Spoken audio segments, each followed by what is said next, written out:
la técnica digital desde el principio y empiezan a decir que todos, no los jóvenes, todos, estamos autoeducando nuestro cerebro de manera muy dependiente a las cosas rápidas,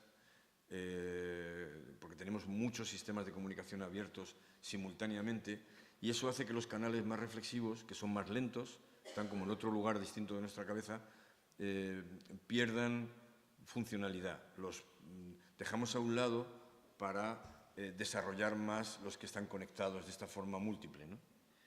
Y quizá, ¿no?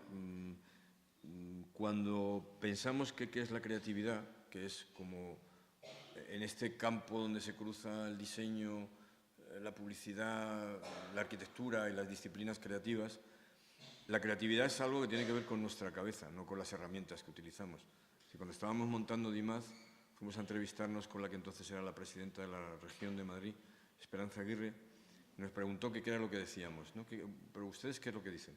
Entonces le explicamos el diseño, el papel transversal que jugaba y que no hablábamos de un diseño solo, sino la disciplina de proyectar y pensar las cosas antes de construirlas. Y entonces a la transversalidad ella le encontró una pregunta. O sea que ustedes lo que quieren decir es diseño asistido por ordenador, ¿no? Estoy hablando hace una década, ¿eh? Pero, y a mí me parece la incomprensión más demoledora, ¿no? O sea, reducir lo que somos capaces de hacer al tipo de máquina con el que Kurosawa filma las películas o a la cámara de fotos con la que Helmut Newton hace sus cosas, es una incomprensión. No hemos entendido nada de lo que ha pasado ni lo vamos a entender, ¿no? Es decir, por supuesto que tenemos que servirnos de las máquinas nos permiten ir más deprisa, pero tenemos que saber a dónde vamos primero, ¿no? No sé si os acordáis del halcón milenario de la Guerra de las Galaxias, ¿no? La nave de Han Solo, que se sigue manteniendo como protagonista también, no Han Solo, sino la máquina esa, en las sagas posteriores, y que se le da un botón para que vaya al ciberespacio, que significa que recorre cientos de miles de kilómetros en un segundo. Pero claro, la pregunta esencial es, vamos muy deprisa, pero ¿sabemos a qué sitio vamos? Porque si te trasladan a cientos de miles de millones de kilómetros en una dirección equivocada, estás mucho más lejos con la máquina que si hubiera sido el mundo.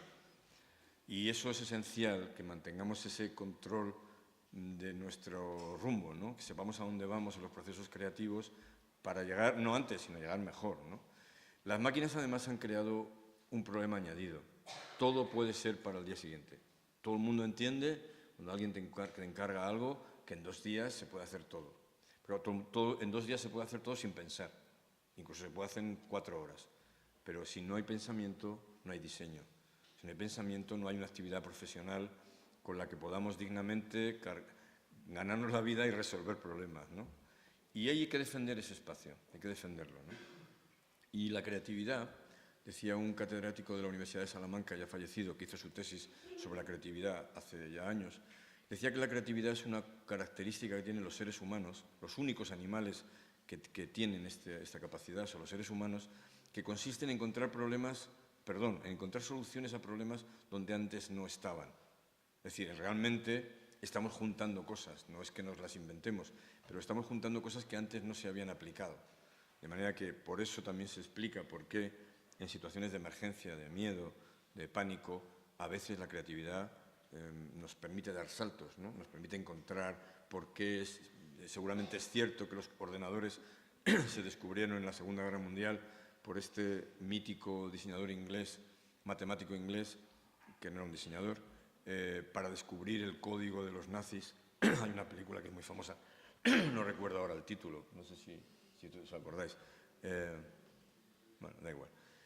Es decir, es la presión de que los ingleses pensaban que estaban perdiendo la guerra y necesitaban decodificar los códigos militares de los alemanes, que un grupo de científicos se ponen a trabajar y al final acaban haciendo una máquina enorme que mete un montón de información cada mañana para intentar, antes de que acabe el día, descubrir ese código, ¿no? Y la creatividad también nos ayuda a resolver cosas mucho más pequeñas que tienen que ver con nuestro trabajo. Encontrar un eslogan para una campaña de publicidad o las ideas para hacer un logo o una portada de un libro, ¿no? Pero además yo creo que la creatividad, por eso no es que me meta con las máquinas, yo creo que las máquinas juegan un papel muy útil en la segunda fase de nuestros procesos, no en la primera. Y en la primera yo utilizo estas máquinas sencillas, que no necesitan apenas electricidad y que son las que sirven para seguir el resto de los trabajos que hacemos, ¿no? No hace falta dibujar bien para utilizar un cuaderno donde apuntar las notas. Como dice el crítico inglés John Berger y el escritor, que dice que el dibujo es una herramienta para saber lo que pensamos, no solamente para transmitirlo a otros.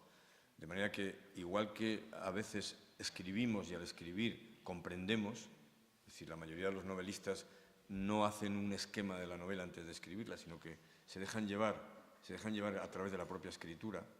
El dibujo se puede convertir, y de hecho parece ser que se convierte, en una herramienta de búsqueda. Nos ponemos a dibujar casi sin pensar y acabamos haciendo aflorar ideas que aparecen a través de nuestra mano desde nuestro cerebro, ¿no?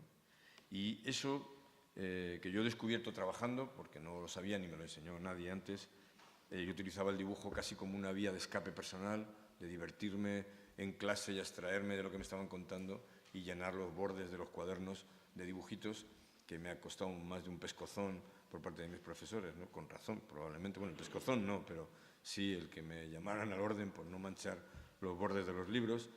Pero esa capacidad de conectar la parte más automática del cerebro y dejar salir cosas, pues al final se convierte en un proceso de búsqueda, de reflexión, de trabajo que encuentra soluciones, ¿no? Este es un boceto de un cartel para una película de Jaime Rosales que se llama Tiro en la cabeza, que es sobre una realidad de los etarras, ¿no? Como tienen, yo me imaginaba el cerebro de un etarra con este cerebro formado por balas del 9 milímetros Parabellum, ¿no? Y estos cuadernos de bocetos se han llevado a muchas exposiciones de mi trabajo que se han hecho. Se empezó a hacer en un museo en España y luego se han llevado a otros países donde yo he aprendido también cuál es el nivel de nuestro diseño cuando lo he visto desde fuera, ¿no? Otra cosa a la que nos dedicamos los diseñadores gráficos es a la tipografía. Es decir, la tipografía ahora a través de los ordenadores todo el mundo la usa, todo el mundo sabe que la Times New Roman tiene remates y la Arial y la Helvética no. Pero luego hay unos profesionales que se dedican a hacer letras. Las hacen, las retocan, las rediseñan, intentan venderlas, porque cuando vivimos como nosotros en un país donde un porcentaje altísimo de la gente no compramos la tipografía, sino que la pirateamos, y luego decimos, oye, sería bueno que tuviéramos tantos diseñadores de letras como tienen los holandeses. Claro, pero es que en Holanda diseñas 3 letras y si son buenas, puedes vivir una buena parte de tu vida con los réditos de esas 3 letras que has dibujado y que estás comercializando, ¿no? Aquí es difícil, ¿no? Pero también usamos a veces las letras para comunicarnos, ¿no? Y aquí os enseño algunos de mis trabajos. Esta es una portada para una autobiografía de Obama editada en español, ¿no? Que a mí me sugería esta exclamación de que un país como Estados Unidos de pronto tenía un presidente negro, ¿no? O esta propuesta de logo para el Museo Nacional de Arqueología Marítimo de Cartagena, con las letras aflorando así del mar a medio, o estos pósters para carteles que la red de bibliotecas públicas españolas me encargó para el centenario de Miguel Hernández, ¿no? Menos tu vientre, es la forma del vientre, todo es confuso, todo es baldío y turbio, ¿no? O este póster con otro poema de Miguel Hernández, que es Tristes guerras, tristes armas, tristes hombres, ¿no? O este tipograma hecho para los premios Cervantes con el dibujo del autor del Quijote dibujando su propia cara, ¿no? Que tuvo un premio del Club de Directores de Arte Europeo. O este póster hecho para en homenaje a la muerte de Joan Brossa, un poeta catalán, que decía que la letra más bonita era la A, cosa que yo comparto, que es la más bonita, y la letra llora por su ojo, que es como los tipógrafos llaman a la parte interior de las minúsculas, ¿no? Pero los diseñadores, además, trabajamos por encargo. Eso quiere decir que el mérito de la creatividad de los diseñadores no radica solo en nosotros, no radica solo en los diseñadores, sino que radica también en sus clientes. O sea, llega alguien, te encarga una cosa, te la paga, y como el hijo de Guillermo Tell se pone la manzana sobre la cabeza y espera que tú dispares para ver si le das en su ojo o le das en la manzana, y resuelves el problema, ¿no? Eso quiere decir que el mérito es compartido.